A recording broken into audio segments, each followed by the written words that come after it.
first person who made the call to say that George W. Bush had been elected President of the United States was the person who was in charge of Fox News's election analysis division, the people that crunch the exit polling numbers.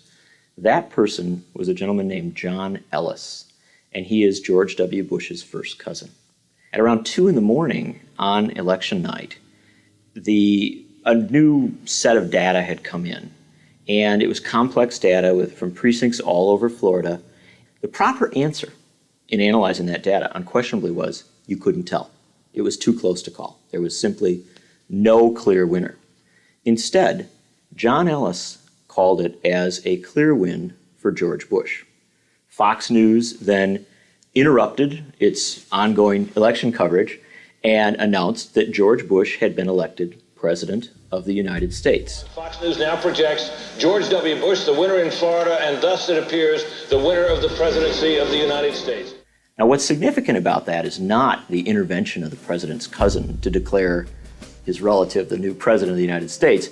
It was the fact that within minutes, ABC, NBC, CBS also fell right in line, calling Bush as the winner. George Bush is the president-elect of the United States.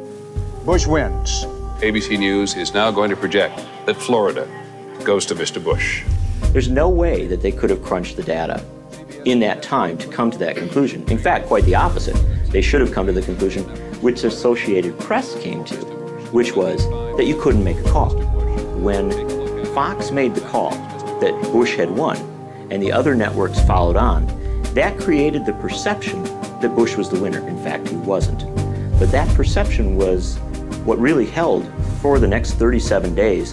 And I would suggest to you that that call on election night had more to do with making George Bush president than any recount or ballot design issue. We gave our audience bad information.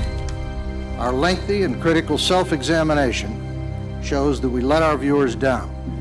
I apologize for making those bad projections that night. It will not happen again. In the old Soviet Union, you used to hear about the party line shifting 180 degrees. Watching Fox News at the end of Clinton, where it was all attack mode, where they were just vicious watchdogs. And then Bush takes power, and they're like little lapdogs. It was like night and day, and it's a party line shift. The president has the direction and the vision to take us into the future boldly and with courage and with optimism. He is an extraordinarily straightforward leader. He says what he's going to do and he does it. The president stands for steady leadership during a time of enormous change and challenge. But the president is on Air Force One, and the plane has now touched down in New Mexico. This is as strong a pro-national security conservative president as I've ever seen. This is a guy who says what he means and means what he says. But the president is a gentleman. You know, he set a different tone for his campaign.